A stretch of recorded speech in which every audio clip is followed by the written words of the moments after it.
Viewer discretion advised. This story deals with allegations of animal abuse.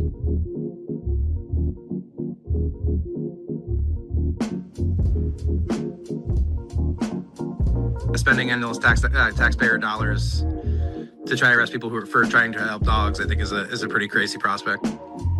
That's surveillance video of a vehicle being driven through the main gate of a now defunct dog breeder Ridglan in Wisconsin, followed by Liam Gray, executive director of the Wilberforce Institute. The story? Well, it might cost taxpayers as much as $5 million to prosecute about 50 animal rights activists who attempted to take beagles from a breeder accused of abusing them. Let's bring in the Center Square investigative reporter Jared Strong for more. Jared, one of the arrested activists in this story, they have a trial that's set for January. What's behind the charges in this story? Well, thanks for having me, Greg. For years, animal rights activists have claimed abuse by Ridglan Farms in Wisconsin, which at any given time typically had several thousand beagles. It was breeding for sale for research. It had been operating since the 1960s. So beagles are used for research because they're small, they're easygoing and trusting. They're used, for example, to test drugs and chemicals for human and other animals' safety. Now, former Ridglan employees had said they had witnessed abuse of the dogs, but local law enforcement had apparently declined to investigate. That led some of the activists to go directly to a circuit court judge who has the power to order an investigation. And that's what happened early last year. A special prosecutor was appointed to look into it, and he found that there was evidence to bring felony abuse charges against Ridglan. And that led Ridglan to agree to abandon its breeding operation, which concluded just in recent weeks. But there were many months that passed as Ridglan wound down its operations, during which the Beagle advocates worried about ongoing abuse. And they staged 2 rescues in March and April. They broke into Ridglan, took more than a dozen dogs in March, and that led to felony burglary and theft charges against about 4 dozen people that were filed early this month. Now, Jared, again, let's look a little bit at the Ridglan investigation. In early 2025, as you reported, a judge did agree that evidence supports cruelty charges and said that the district attorney failed to issue a complaint. But then, as some of these cases tend to play out, they go and tap a different prosecutor from maybe a neighboring county or elsewhere, and they become a special prosecutor. But even that special prosecutor went about and withheld those charges. Why did that special prosecutor decide, you know what, we're not going to use the full force of the prosecutorial system to go after this farm, despite what a judge said? Yeah, well, the special prosecutor who was appointed, it was La Crosse County District Attorney Tim Grinke. He's talked at length about this publicly and in his report to the judge.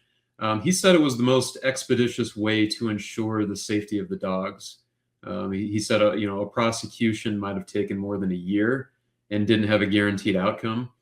He felt that this path would remedy the situation and best serve the general public and taxpayers. Jared, the story gets a bit graphic when you talk about some of the things that were alleged to have been taking place behind those fences. But if you can, explain what some of those alleged procedures being done against these beagles were. Yeah, well, the special prosecutor found that there was credible evidence that Ridglan had unqualified workers perform surgeries to correct what's known as cherry eye. It's a somewhat common problem that happens when a beagle's eye gland dislodges and becomes exposed. Now, the best way to fix it is to tuck that gland back into place. That ensures that it'll keep producing tears to keep the eye moist.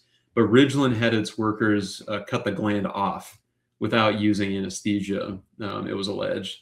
So they'd pull a dog out of its enclosure, snip off the gland, and put the dog back. Now, former workers said that the dogs appeared to be in significant pain and that other dogs would lick the blood from their wounds. The former workers also said that Ridglan employees would cut the back of the dogs' throats to damage their vocal cords to make their barks quieter.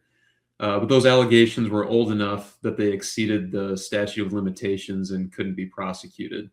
But the cherry eye procedures were well documented by Ridglan itself, which is why they could have led to charges. And you even reported that there were employees who blew the whistle on these things. Now, you attempted to contact Ridglan. You did not get a statement back from them, but they did say on their website that there's no credible evidence of animal abuse, cruelty, mistreatment, or neglect at Ridglan Farms has ever been presented or substantiated. Now, again, that special prosecutor not advancing charges. But let's talk about the activists in this case. Now, there were two different attempts, as you said, to retrieve these dogs. 4 people facing felony burglary and theft charges from that March break-in. Unclear what's going to happen with the attempt in April, where they were met by law enforcement who were ready. But Ridglan provided photos and video of not just that vehicle we've seen in the frame here every once in a while breaking through the fence, but also they posted what were called burglary, or rather break-in tools. Looks like a circular saw of sorts, different types of drills, and things along those lines. Now, those burglary charges, pretty severe, punishable by up to 12.5 years in prison. Is there any sense of accountability amongst the activists in this story? Yeah, I mean, they weren't hiding what they were trying to do. These rescues that they call them were well publicized. I mean, in the second one, there was a heavy law enforcement presence waiting for them to come. So the activists, the Beagle advocates, they say that the fault really lies with the Dane County Attorney's Office, because it failed to investigate Ridglan despite their repeated pleas over the years. And even though there was an agreement in place to get the dogs out of there, they were justified to stage the rescues because of the fear of ongoing abuse.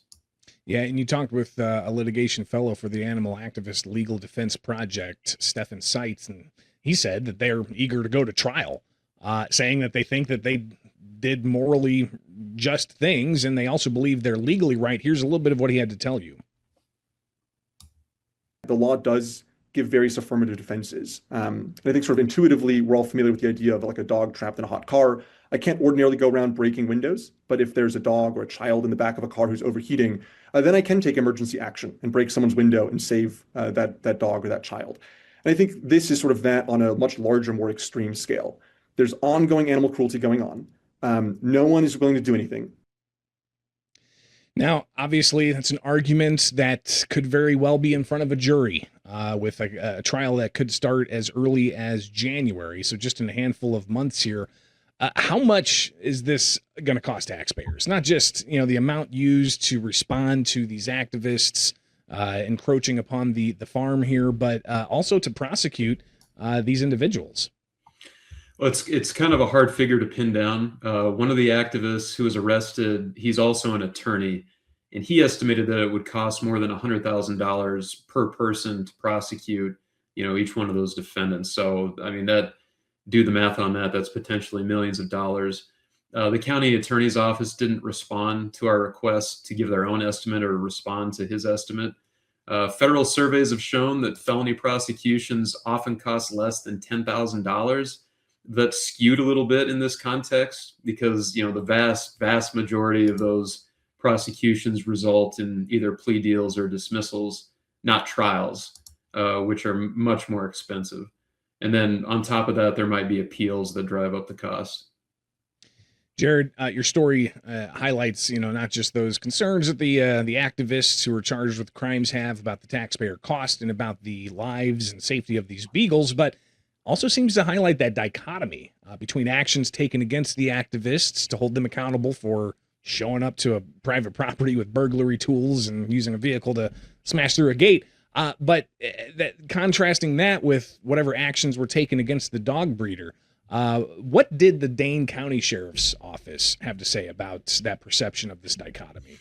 Well, they didn't respond to our interview requests, including, how much they spent to respond, especially to that second rescue. Like I said, there was a heavy law enforcement presence, multiple departments.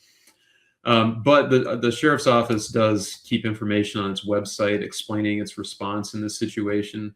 They basically say that they responded to the immediate criminal activity of the activists at Ridglan Farms, and that investigations into the operation of Ridglan itself are better suited to state or federal government regulators rather than local law enforcement. They emphasized that they were not trying to protect animal cruelty, as people had complained at length about. And they said that the office enforces laws as written and operates within clearly defined legal boundaries. Jared, a fascinating story, and something I think we'll definitely want to watch as the trial for at least one activist is expected to start in January. So we'll look for updates on this story and more. Appreciate your time here with The States.